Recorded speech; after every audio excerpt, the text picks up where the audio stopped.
स्टार्टिंगला purchase cells CRM हे ठराविक रूल्स घेऊन जरी तुम्ही स्टार्ट केलं तरी तुम्ही ते स्केल करू शकता.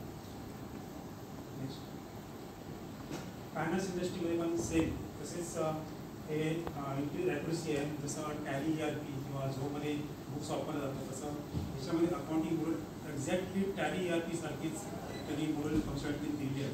इनफॅक्ट हे जे 14मध्ये इम्प्लिमेंट केलं होतं टॅली ते 18 जशा तसं त्याने ते इम्प्लिमेंट केले. त्याच्यामध्ये ऑटोमेशन फार केलं आहे आणि थर्ड पार्टी API करण्याची गरज पडत नाही. ते जे 14मध्ये काढायची गरज होती ते फायनान्शियल चांगले आहे.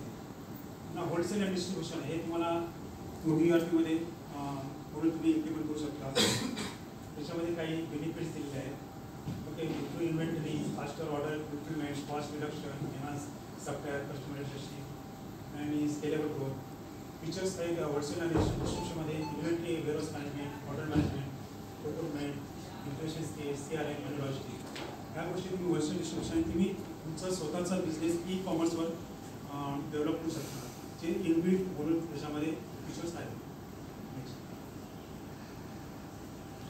कन्स्ट्रक्शन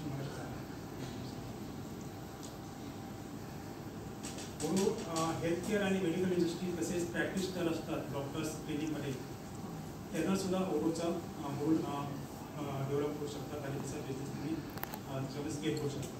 त्यात काही माझी केस स्टडी याच्यामध्ये आहे.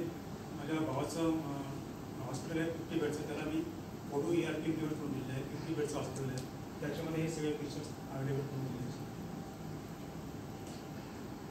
एज्युकेशन इंडस्ट्री ओडो ERP एज्युकेशन इंडस्ट्रीमध्ये पण तुम्ही वापरू शकता.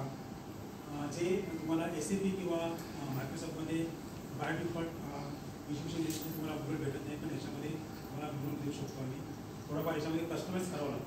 SAP करत नाही, आम्ही ते रेडीमेड करू शकतो. मायक्रोसॉफ्ट पोर्टफोलिओमध्ये कस्टमाइज केलेला कोड आहे, आम्ही तुम्हाला आम्ही ते आम्ही रेडीमेड आम्ही देऊ शकतो. सो कोडमध्ये डिफॉल्ट नाही. रिटेल इंडस्ट्री बेसिकली हे ई-कॉमर्ससाठी वापरलं जातं. त्याच्यामध्ये तुमचे प्रोडक्ट ऑनलाईन तुम्ही विकू शकता आणि तुम्ही तुमचं प्रोडक्ट सोय आणि मॅनेज करू शकता. जस्ट लाईक ॲमेझॉन आणि फ्लिपकार्ट सारखं हे आहे ई-कॉमर्स. सिमिलरली ॲमेझॉन आणि फ्लिपकार्टसाठी ओडो पण सेम प्लॅटफॉर्म तुम्हाला देतं. आणि याचं ब्युटी हे आहे की जे तुमचे इन्कम असतं ते डायरेक्टली तुमच्या परचेसेसमध्ये ऑटोमेशनमध्ये अकाउंटिंगला डायरेक्ट हिट करतं आणि तुमचे तिथे मॅन्युअल इंट्रोडक्शन नसतं, डायरेक्ट तुमच्या अकाउंटला हिट होतं. तिथे वेगवेगळे रिसोर्सेस इन्क्लूड करायची गरज पडते. काही याच्यामध्ये ॲमेझॉनमध्ये बिलिंग पास करावं लागतं, मॅन्युअली काम करून ते तुम्हाला त्याची एंट्री पास करावं लागते. तिथे सगळं ऑटोमेशन होतं.